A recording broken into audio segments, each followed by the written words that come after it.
ಕೇರಳ ರಾಜ್ಯದ 140 ವಿಧಾನಸಭಾ ಕ್ಷೇತ್ರಗಳಿಗೆ ಇದೇ ಏಪ್ರಿಲ್ 9ರಂದು ಮತದಾನ ನಡೆಯುತ್ತೆ. ಬರುವ ಮೇ 4ರಂದು ಫಲಿತಾಂಶ ಹೊರಬೀಳುತ್ತೆ. ಈ ಬಾರಿ ಕೇರಳ ರಾಜ್ಯದಲ್ಲಿ ತ್ರಿಕೋನ ಸ್ಪರ್ಧೆ ಏರ್ಪಟ್ಟಿದ್ದು ರಾಜಕೀಯ ವಲಯದಲ್ಲಿ ಭಾರೀ ಕುತೂಹಲ ಮೂಡಿಸಿದೆ. ಪಿಣರಾಯಿ ವಿಜಯನ್ ನೇತೃತ್ವದ ಎಡರಂಗ ಸತತ 3ನೇ ಬಾರಿ ಅಧಿಕಾರ ಹಿಡಿದು ಇತಿಹಾಸ ನಿರ್ಮಿಸುವಂತಹ ಗುರಿಯನ್ನ ಹೊಂದಿದೆ. ಇತ್ತ ಯುಡಿಎಫ್ ಕಾಂಗ್ರೆಸ್ ನೇತೃತ್ವದ ಮೈತ್ರಿಕೂಟ 1 ದಶಕದ ನಂತರ ಮತ್ತೆ ಅಧಿಕಾರದ ಚುಕ್ಕಾಣಿ ಹಿಡಿಯಲು ಸಜ್ಜಾಗಿದೆ.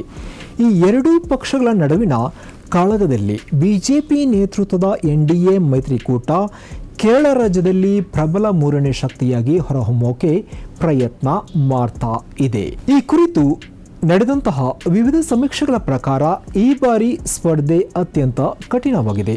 ಅಧಿಕಾರಕ್ಕೆ ಬರಬೇಕಾದ ಮ್ಯಾಜಿಕ್ ನಂಬರ್ 71 ಯಾರು ಪಡೆಯುತ್ತಾರೆ ಎಂಬುದೇ ಕೇರಳೀಯರ ದಿನನಿತ್ಯದ ಪ್ರಶ್ನೆಯಾಗಿದೆ.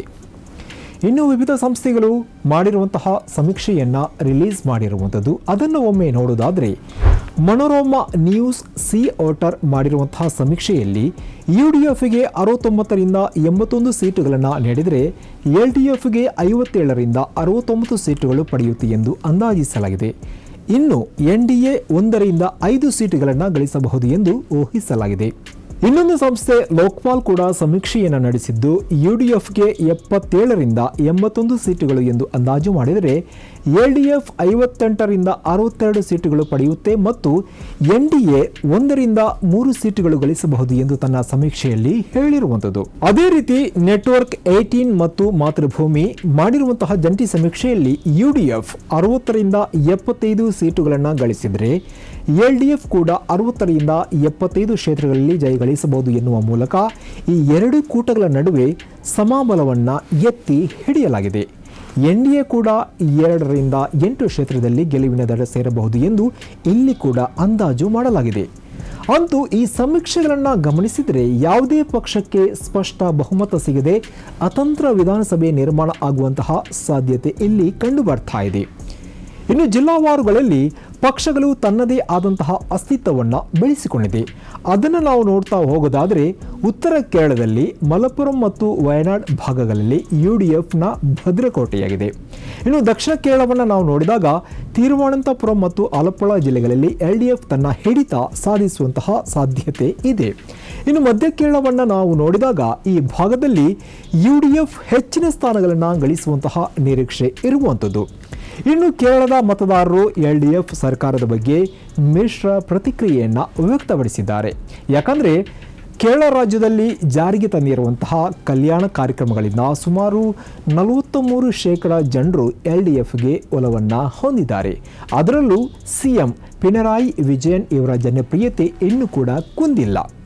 ಆದರೆ 10 ವರ್ಷಗಳ ಆಡಳಿತದ ನಂತರ ಸಹಜವಾಗಿಯೇ ಎದುರಾಗುವಂತಹ ಆಡಳಿತ ವಿರೋಧಿ ಅಲೆ ಪ್ರಬಲವಾಗಿದೆ. ಯಾಕಂದರೆ ಬೆಲೆ ಏರಿಕೆ, ಉದ್ಯೋಗದ ಕೊರತೆ ಮತ್ತು ಶಬರಿಮಲೆ ವಿವಾದಗಳು ಎಲ್ಡಿಎಫ್ಗೆ ಮುಳುವಾಗುವಂತಹ ಸಾಧ್ಯತೆ ಇರುವಂಥದ್ದು.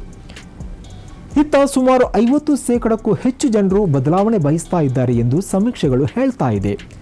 ಯುಡಿಎಫ್ ಈ ಬಾರಿ ಒಗ್ಗಟ್ಟಿನಿಂದ ಸ್ಪರ್ಧೆಗೆ ಇಳಿದಿದೆ. ವಿಡಿ ಸತೀಶನ್ ಮತ್ತು ಕೆಸಿ ವೇಣುಗೋಪಾಲ್ ಇವರ ನಾಯಕತ್ವದಲ್ಲಿ ಮೈತ್ರಿಕೂಟ ಬಲಗೊಂಡಿದೆ. ಅಲ್ಪಸಂಖ್ಯಾತ ಮತಗಳ ಧ್ರುವೀಕರಣ ಮತ್ತು ಆಡಳಿತ ವಿರೋಧಿ ಅಲೆಯನ್ನು ಬಳಸಿಕೊಂಡು ಅಧಿಕಾರಕ್ಕೆ ಮರಳುವಂತಹ ವಿಶ್ವಾಸದಲ್ಲಿ ಇರುವಂಥದ್ದು.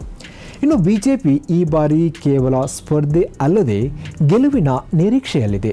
ಲೋಕಸಭೆ ಚುನಾವಣೆಯಲ್ಲಿ ಸುರೇಶ್ ಗೋಪಿ ಇವರ ಗೆಲುವಿನ ನಂತರ ತ್ರಿಶೂರ್ ಇರ್ಬೋದು, ನೇಮಂ ಮತ್ತು ಮಂಜೇಶ್ವರಂನಲ್ಲಿ ಇಲ್ಲಿ ಸೇರಿದಂತೆ ಸುಮಾರು 10ಕ್ಕೂ ಹೆಚ್ಚು ವಿಧಾನಸಭಾ ಕ್ಷೇತ್ರಗಳಲ್ಲಿ ತ್ರಿಕೋನ ಸ್ಪರ್ಧೆ ಏರ್ಪಟ್ಟಿರುವಂಥದ್ದು.